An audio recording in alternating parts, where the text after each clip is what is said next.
Good morning, dear students. This is Dr. Abhishek Nath, MLT College Saharsa, Assistant Professor of Political Science, MLT College Saharsa. Uh, आज हम लोग BA honours first year के लिए topic political parties राजनीतिक दलों के बारे में बातचीत करेंगे। स्टूडेंट्स, जब हम राजनीतिक दल की बात करते हैं तो राजनीतिक दलों से जुड़ी हुई दो बातें महत्वपूर्ण हैं। एक जिसे हम कहते हैं राजनीतिक दलों के बारे में अध्ययन, एक कहते हैं दलीय प्रणाली के बारे में अध्ययन। ये दोनों अलग अलग चीज़ें हैं। राजनीतिक दलों के अध्ययन से तात्पर्य है राजनीतिक दलों की उत्पत्ति, उनके विकास, उनसे संबंधित सिद्धांतों का अध्ययन करना। दल प्रणाली जो है वो राजनीतिक दलों की संख्या, उनके उद्देश्यों और एक लोकतांत्रिक प्रणाली में एक उनके बीच एक अन्योन्य क्रिया होती है, उस पर निर्भर करता है। तो दल प्रणाली राजनीतिक दल से अलग है। तो दलीय प्रणाली के बारे में हम लोग बाद में बात करेंगे। अभी आज हम लोग राजनीतिक दल के बारे में बात कर रहे हैं। देखिए, सभी लोकतांत्रिक देशों में राजनीतिक दल लोकतंत्र को सफल बनाने का एक महत्वपूर्ण साधन है।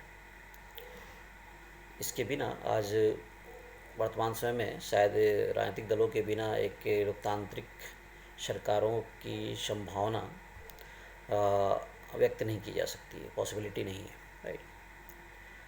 क्योंकि हम सभी जानते हैं हमारी जो लोकतांत्रिक व्यवस्था है वो एक प्रतिनिधित्व वाली लोकतांत्रिक व्यवस्था है, और इस प्रतिनिधित्व को संभव बनाने का कार्य राजनीतिक दलों के द्वारा किया जाता है। इसीलिए आज हम राजनीतिक दलों के बिना लोकतंत्र की कल्पना शायद नहीं कर सकते।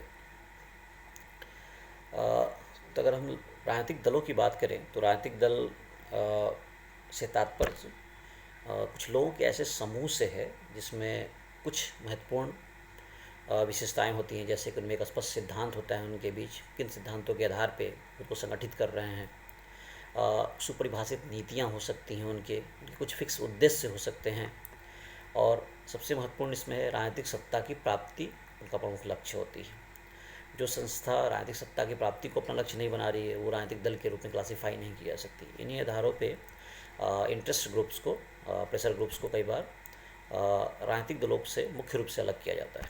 तो राजनीतिक दलों से तात्पर्य एक ऐसे लोगों के संगठित समूह से है जिसमें स्पष्ट सिद्धांत होता है, जो सुपरिभाषित नीतियों पर आधारित होता है, और इसमें एक स्पष्ट उद्देश्य होता है। राजनीतिक दल का नेतृत्व सुनिश्चित होता है, और इसका अंतिम लक्ष्य होता है राजनीतिक शक्ति प्राप्त कर राजनीतिक क्रियाओं को नियंत्रित करना, जो राजनीतिक चुनाव के द्वारा संभव हो पाता है, राइट।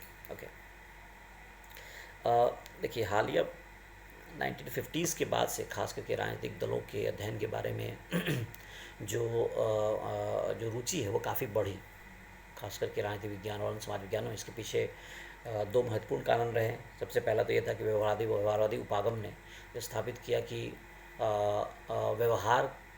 व्यवहारिक रूप से अध्ययन किया जाए, यानी जो संस्थाएं हैं न केवल उनको औपचारिक रूप से बल्कि अनुभववादी आधार पर भी अध्ययन किया जाए, और न केवल औपचारिक बल्कि अनौपचारिक संस्थाओं का भी अध्ययन किया जाए। तो राजनीतिक दल कहीं ना कहीं एक अनौपचारिक संस्था के रूप में सामने आती है, और अनुभव के आधार पे राजनीतिक दलों के अध्ययन को ज़्यादा बढ़ावा दिया गया। और दूसरा महत्वपूर्ण बात था, द्वितीय विश्व युद्ध के बाद तृतीय विश्व के काफ़ी देश आज़ाद हुए, विकासशील देश आज़ाद हुए, और इन देशों में खास करके जो राजनीतिक दलों के पैटर्न उभर कर सामने आए, जो राजनीतिक दल जिस तरह से उभर कर सामने आए, उन्होंने जो सेटल्ड अंडरस्टैंडिंग थी राजनीतिक दलों की विकसित देशों में उससे काफ़ी अलग थी, तो उसके अध्ययन को बढ़ावा दिया। तो कहीं ना कहीं व्यवहारवादी उपागम और विकासशील देशों में राजनीतिक दलों के अध्ययन में रुचि ने राजनीतिक दलों के बारे में और ज़्यादा रिसर्च को बढ़ावा देने में, उनके बारे में लिखने, उनके बारे में अध्ययन करने को बढ़ावा दिया, राइट। ओके, अब अगर हम राजनीतिक दलों से संबंधित पहले कुछ सिद्धांतों की बात कर लें तो मुख्य रूप से दो सिद्धांत इम्पोर्टेंट हैं। एक जिसे हम उदारवादी व्याख्या कह सकते हैं, और दूसरा है हमारा मार्क्सवादी सिद्धांत कहते हैं। देखिए, उदारवादी सिद्धांत में भी दो धाराएं रही हैं।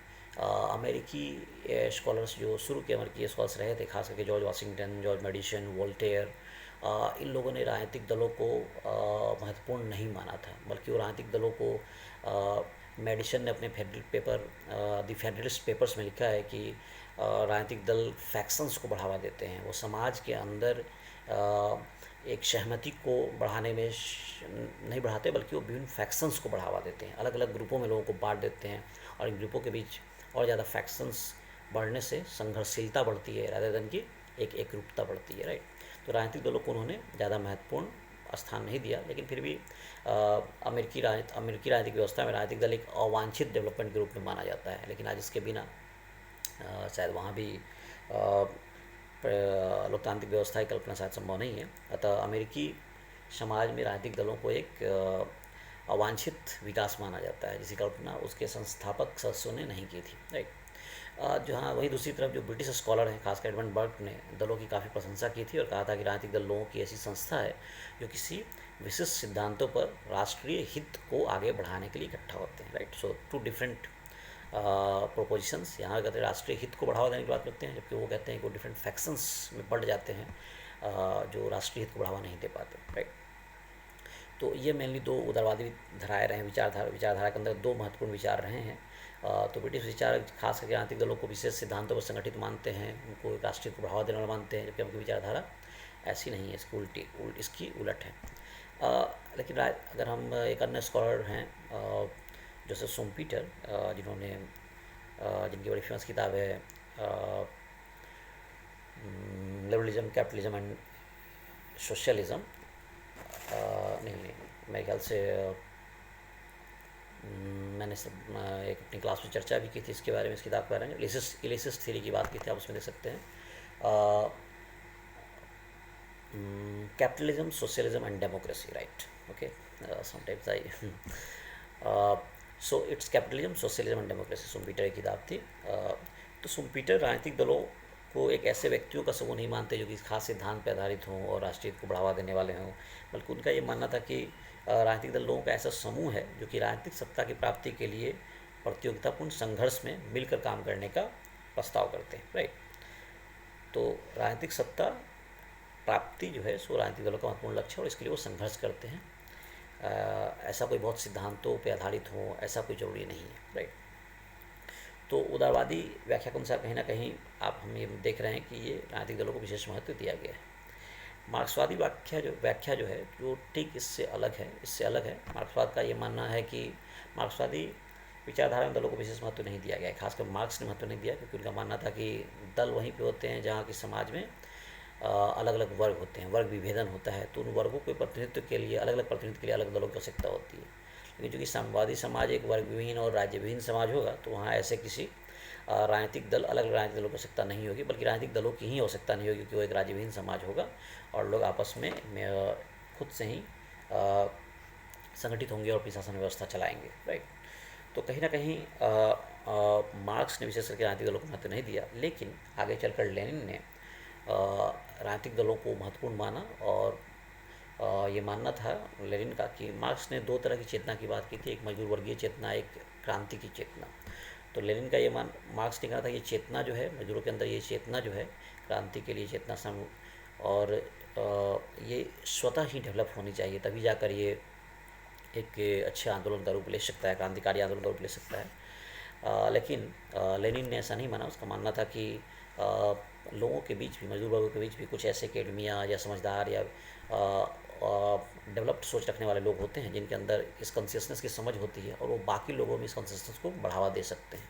तो ऐसी चेतना को बढ़ावा देने के लिए एक पार्टी, राजनीतिक दल का होना आवश्यक है, जो कि मजदूरों की वेनगार्ड पार्टी होगी, जो हड़ावल दस्ता होगी, जो लोगों में इस चेतना को बढ़ावा देने का, क्रांति को आगे बढ़ाने का, उसे प्रोटेक्ट करने का कार्य करेगी। इसलिए उसने राजनीतिक दलों को महत्वपूर्ण माना और राजनीतिक दलों की एक बड़ी ही एक पूरा ढांचा उन्होंने बताया। उसने बताया कि राजनीतिक दल जो होगा वो एक त्रिभुजाकार पिरामिड के रूप में संगठित होगा, जिसके शीर्ष पे सबसे महत्वपूर्ण नेतृत्व होगा और जैसे वो नीचे जाएगा और ज़्यादा वो ज़्यादा लोकतांत्रिक होगा। सबसे निचले स्तर पर सभी लोग उसमें शामिल होंगे, नीचे के स्तर के लोग कुछ लोगों को बीच के स्तर पर चुनेंगे और बीच वाले अपर स्तर के लोगों को चुनेंगे। सबसे ऊपर के स्तर पे जो होगा सो कम्युनिस्ट पार्टी का, जिसे पॉलिट ब्यूरो कहते हैं। तो ये क्या है, एक ऊपर से नीचे एक पिरामिड की भांति है, लेकिन नीचे से लोग अपने अपने अपने प्रतिनिधित्व को ऊपर की तरफ चुनते जाते हैं, उनकी संख्या कम होती जाती है। लेकिन एक बार जब ये चुन लिया जाता है तो एक डेमोक्रेटिक सेंट्रलिज्म के रूप में काम करता है। अर्थात जब एक बार नेताओं का चुनाव हो जाता है तो शीर्ष के नेतृत्व द्वारा जो भी निर्णय लिया जाता है उसे मानना आवश्यक होता है, अनुशासन के साथ मानना आवश्यक होता है। उसमें किसी तरह की कोताही बर्दाश्त नहीं की जाती। इस पार्टिकुलर जो संगठन है इसको लेनिन ने डेमोक्रेटिक सेंट्रलिज्म कहा है, लोकतांत्रिक केंद्रवाद कहा है, राइट। अब अगर हम राजनीतिक दलों के वर्गीकरण की बात करें, हम राजनीतिक दलों को कैसे वर्गीकृत कर सकते हैं, तो राजनीतिक दलों का वर्गीकरण उनके और उदय के साथ भी जुड़ा हुआ है।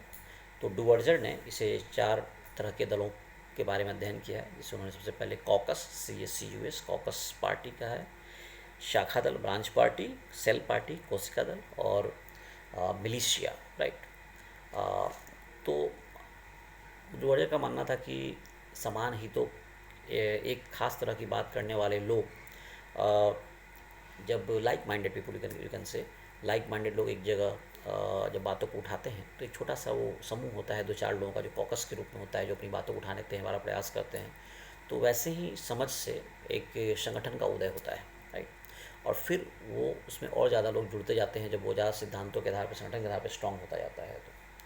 तो इस तरह से पार्टी का उदय होता है। तो ये कॉकस के रूप में सबसे पहले होता है, जो कि सीमित संख्या होती है, सदस्यों की गुणवत्ता होती है, लोग सिद्धांतों के आधार पर संगठित होते हैं, लाइक माइंडेड लोग होते हैं, तो ये काफ़ी कम होती है और ये बहुत ज़्यादा एक्टिव भी नहीं होते हैं।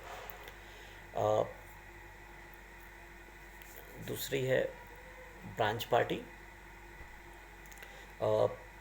तो ब्रांच पार्टी कहीं ना कहीं शाखा दल,